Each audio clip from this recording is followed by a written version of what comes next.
ये है goddess cafe टैरक season 2 का एपिसोड 1।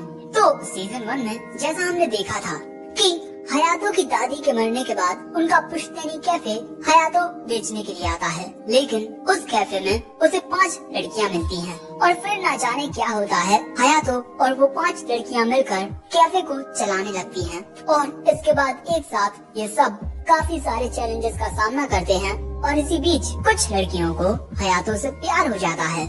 और इसी के साथ कुछ सवाल सीजन 1 में रह गए थे जिनके जवाब हमें सीजन 2 में मिल जाएंगे। वेब 2 के एपिसोड 1 को शुरू करते हैं।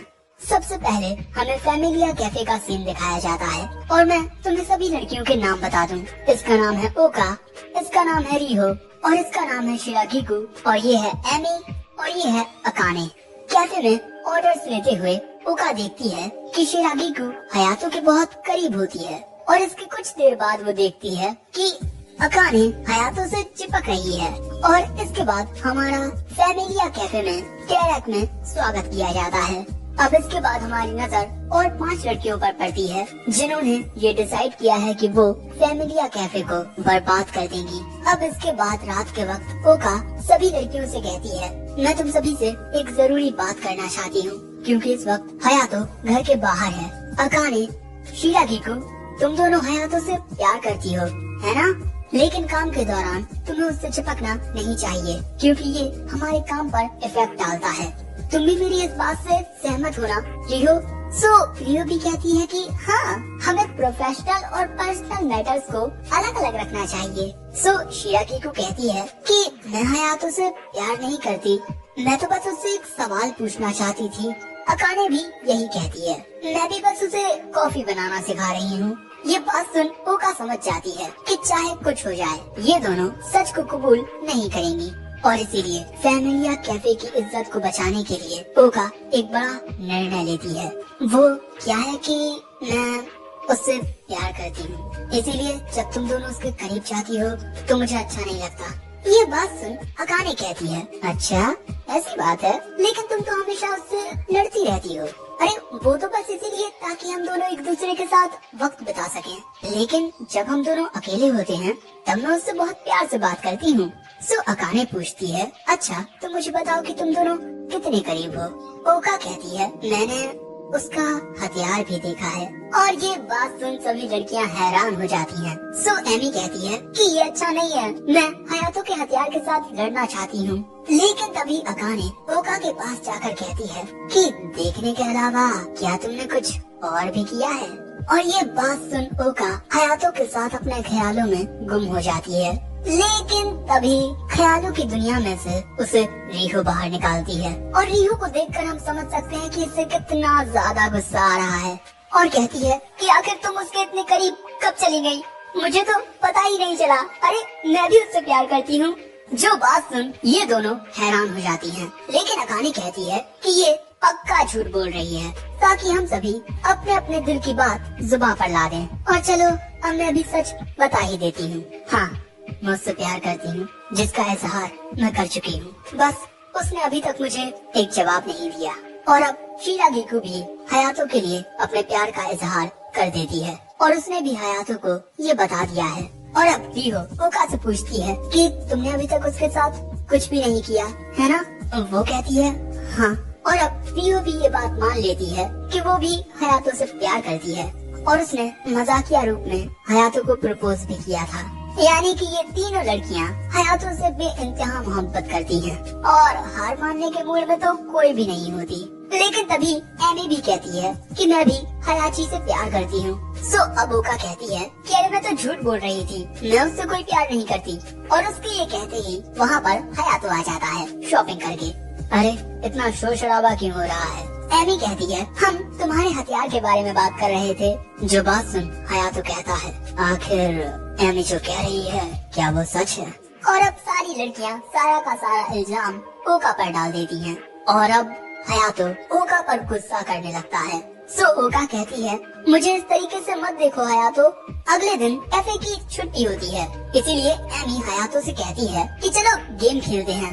हयातो गेम खेलने के लिए तैयार हो जाता है, लेकिन जब वो उसके क्लोजेट में गेम उठाने के लिए जाता है तब अचानक ही घबरा जाता है, क्योंकि उसके क्लोजेट में काफी अजीबोगरीब मास्क थे। इसके बाद ये दोनों गेम खेलना शुरू कर देते हैं और गेम में एमी काफी आसानी से हयातो को हरा देती है, जिससे हयातो को बिल्कुल भी अच्छा नहीं लगता और वो एमी से कहता है चलो एक और राउंड खेलते हैं। एमी कहती है कमजोर हमेशा इसी तरीके से चिल्लाते हैं। वहीं दूसरी ओर एक लंबे वक्त के बाद ओका अपने घर आती है अपनी बहन को बताने के लिए कि हयातो से सारी की सारी लड़कियां प्यार करने लगी हैं। कीका कहती है तो इसमें दिक्कत क्या है, हयातो थोड़ी किसी से प्यार करता है। ओका कहती है कि शायद से आज नहीं लेकिन बाद में कुछ दिक्कतें आ सकती हैं। कीका कहती है 1 मिनट, कहीं तुम इस वजह से परेशान तो नहीं हो कि बाकी लड़कियां तुमसे आगे निकल गयी। दूसरी ओर हयातो एमी से कई दफा हार चुका था। एमी कहती है कहीं तुम भाग तो नहीं रहे हयाची? नहीं, मैं बस जरा ताज़ा हवा लेने के लिए जा रहा हूँ। और यहाँ हमें पता चलता है कि हयातो एमी से लगातार 50 बार हार चुका है। दूसरी ओर ओका की बहन उससे कहती है कि तुम भी हयातो को पसंद करने लगी हो, है ना? ओका कहती है कि नहीं, मैं उसे पसंद नहीं करती। कीका कहती है अरे कुछ तो होगा ऐसा जो तुम उसके बारे में पसंद करती होगी। अब शाम के वक्त ओका वहाँ से आते हुए खुद से चिल्ला कर कहती है मैं उससे कभी प्यार नहीं करने वाली। और इसके बाद वो घर आ जाती है। घर आते ही एमी उसे बताती है कि बाकी सब अभी तक वापस नहीं आए हैं और इसीलिए उनके आने से पहले ओका मस्त आराम से नहाने का डिसाइड करती है।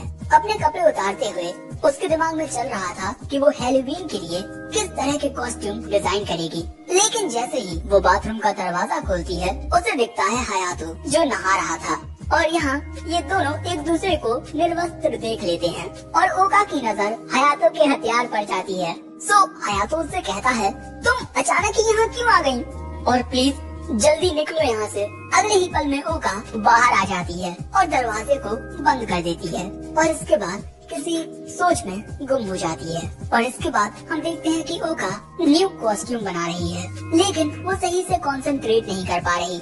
उसके दिमाग में बार बार हयातो आ रहा है, आखिर मैं बार बार उसके बारे में क्यों सोच रही हूँ। लेकिन तभी एमी उसे डिनर के लिए बुलाने आती है। ओका का चेहरा देख एमी पूछती है अरे तुम्हारा चेहरा लाल क्यों है, तुम्हें बुखार है क्या? ओका कहती है कि नहीं, मैं बिल्कुल ठीक हूँ। इसके बाद एमी बताती है कि इस वक्त मैं एक एंटी हयातो वेपन पर काम कर रही हूँ, द TRI। और ये कहने के बाद वो वहाँ से चली जाती है और ओका कहती है क्या सच में मेरा चेहरा लाल है? और डिनर के लिए जाते हुए ओका अपनी बहन की कही बात याद करती है कि तुम भी उसे पसंद करती हो, क्या सच में मैं हयातो से प्यार करती हूँ? लेकिन तभी अचानक हयातो उसके सामने आ जाता है। खाना तैयार है, चलो। लेकिन ओका उसे घूरने लगती है ये चेक करने के लिए कि क्या उसे कुछ महसूस होता है। ना, मुझे लगता है कि कीका की बातें मेरे दिमाग में घूम रही हैं, बस इतनी सी बात है और कुछ भी नहीं। और इसके बाद वो आगे बढ़ने लगती है, लेकिन तभी एक केले के छिलके पर फिसलकर वो गिरने लगती है। सो हयातो उसे बचाने के लिए जाता है और फिर कुछ ये होता है, लेकिन हाउ, आखिर ये कैसे हुआ? हे, जल्दी हटो मेरे ऊपर से। और तभी अचानक ना जाने ओका के सिर पर क्या गिरता है, जिस वजह से ओका हयातो के बेहद करीब आ जाती है। और अब ओका इस लम्हे में खुद से कहती है मैं इसे शुरू से ही पसंद नहीं करती थी, क्योंकि मुझसे छोटा होने के बावजूद भी ये हमेशा खुद को ही बड़ा समझकर बातें करता था। लेकिन हयातो शर्माते हुए तुम बहुत क्यूट लगते हो, तुम्हें देख मेरा मन करता है कि मैं तुम्हें खा जाऊं। और इसके बाद वो हयातो की नाक को खींचने लगती है, लेकिन तभी एमी वहाँ आकर कहती है तुम मेरे नए वेपन TRI में फंस चुके हो हयाची। और तभी वहाँ ये दोनों आती हैं और ओका को हयातो के ऊपर देखकर हैरान हो जाती हैं। ओका समझाने लगती है जैसा तुम सोच रही हो वैसा कुछ नहीं है। लेकिन तभी अचानक इन्हें एक साया नजर आता है, जिसे देख एमी और अकाने डर जाती हैं। भूत, भूत, वहाँ भूत है। हयातो उस कमरे में देखता है और वहाँ पर कुछ नहीं होता। एमी कहती है मैंने अपनी आंखों से यहाँ पर कुछ देखा था। हयातो कहता है लेकिन मुझे यहाँ कुछ नहीं दिख रहा। अब इसके बाद सब लोग सो जाते हैं, लेकिन तभी कोई हयातो के कमरे का दरवाजा खटखटाता है और ये होती है अकाने। हयातो कहता है कि तुम कुछ करने के लिए तो नहीं आई हो ना यहाँ? अकाने कहती है हयातो बस आज रात के लिए मुझे बाथरूम तक लेकर चलो। जब से एमी ने भूत की बात कही है मैं काफी ज्यादा डर गई हूँ। मैंने बाकी सबसे पूछा है लेकिन उन्होंने कहा कि वो सब बहुत थक चुकी हैं, इसीलिए अब मैं तुम्हारे पास आई हूँ। हयातो कहता है कि तुम कोई छोटी बच्ची नहीं हो, चली जाओ खुद। अकाने कहती है प्लीज चलो ना, वरना देर हो जाएगी। ठीक है मैं चल रहा हूँ। और इसके बाद हम देखते हैं कि अकाने हयातो को पकड़कर कुछ इस प्रकार चलने लगती है। अब बाथरूम के बाहर हयातो कहता है मैं यहाँ इंतजार करता हूँ, तुम जाओ। अकाने कहती है कि वहीं रहना। हाँ बाबा हाँ। बाथरूम जाने के बाद अकाने कहती है कि अपने कान भी ढक लो तुम। हयातो कहता है हाँ ठीक है। लेकिन इसके बाद हयातो अकाने को डराने लगता है। जो आवाजें सुन अकाने तुरंत ही बाथरूम के बाहर आकर सीधा हयातो की आंखें फोड़ने का प्रयास करती है। हयातो उसका हाथ पकड़ के कहता है अरे माफ कर दो मुझे। लेकिन तभी इन दोनों को कुछ आवाज आती है। सो हयातो बगल वाले कमरे में चेक करता है।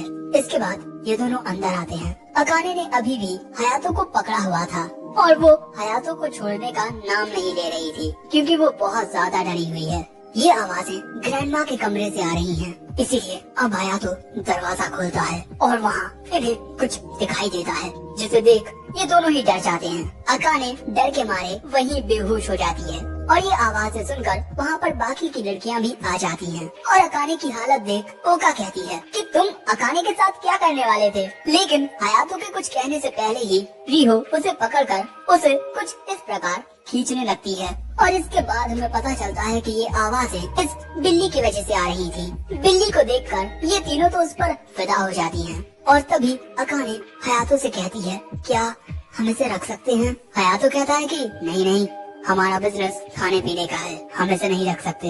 लेकिन अब बाकी की लड़कियां भी हयातो से इस बिल्ली को रखने के लिए कहने लगती हैं। लेकिन तभी रिहो कहती है वो मुझे भी बिल्लियों से जरा डर लगता है क्योंकि बिल्लियां कुछ इस तरीके से लंबी हो जाती हैं। ये देखो इस बिल्ली के पैर तक नहीं दिख रहे, इतनी लंबी हो गई है। और इसीलिए अकाने कहती है कि चलो वोटिंग करते हैं। ये चारों लड़कियां बिल्ली को रखने के लिए वोट करती हैं और अब 4 के खिलाफ 2 क्या ही करते और आखिर में अब इन्हें बिल्ली को रखना ही पड़ता है। और इसके बाद ये सभी इस बिल्ली का नाम साची को रखते हैं और इन्होंने ग्रैंडमा के नाम पर ही इस बिल्ली का नाम रखा है क्योंकि ये बिल्ली ग्रैंडमा के कमरे में मिली है। इसके बाद अगले दिन हम शिरागिको और रिहो को एक साथ कहीं बाहर देखते हैं। रिहो कहती है साची को हयातो को कितना पसंद करने लगी है। सच में लड़कियां और बिल्लियां उसे बहुत जल्दी पसंद करने लगती हैं। लेकिन साची को एक मेल है। आगे रिहो कहती है अगर ग्रैंडमा आज जिंदा होती तो क्या वो ये बात जानकर खुश होती कि उनके ग्रैंडसन को इतनी सारी लड़कियां पसंद करती हैं। लेकिन ग्रैंडमा की बात सुन शिरागिको को कुछ याद आता है। इन सभी की ग्रैंडमास के मेडन नेम्स, यानी कि दोस्तों इन सभी लड़कियों की जो ग्रैंडमा थी वो भी इसी तरह कैफे में काम किया करती थी और यहाँ ये बातें करते हुए ग्रैंडमा की आंखों में आंसू आ गए थे। रिहो कहती है कि हाँ मुझे याद आया, लेकिन आखिर ग्रैंडमा उस बारे में बातें क्यों कर रही थी। और तभी हमें कैफे का सीन दिखाया जाता है जहाँ हयातो उस बिलौटे के लिए खाना लेकर आता है। हयातो देखता है कि वो बिलौटा ग्रैंडमा के कमरे में कुछ कर रहा है, इसीलिए हयातो तुरंत ही उस बिलौटे को वहाँ से दूर कर देता है। लेकिन इसके बाद हयातो की नजर ग्रैंडमा के सामान पर पड़ती है और वो उसमें से एक तस्वीर निकालता है और उस तस्वीर को देखने लगता है जिसमें कई सारी लड़कियाँ थी कैफे कॉस्ट्यूम पहने हुए। तो दोस्तों यही सब है अकाने, रिहो, शिरागिको, ओका और एमी की दादियाँ और इन्हीं के बीच है हयातो की दादी, यानी कि ये सभी भी अपनी जवानी में कैफे गर्ल्स हुआ करती थी। और इस तस्वीर के पीछे इन सभी दादियों के नाम भी लिखे हुए हैं और ये हैं वो सारी लड़कियाँ। तो भाई कमेंट में बताओ कि किस लड़की की दादी कौन है और इनमें हयातो की दादी कौन है। और यही था हमारे सीजन 1 का एपिसोड 1। कैसा लगा कमेंट करके जरूर बताना। उसी के साथ इसे अपने दोस्तों और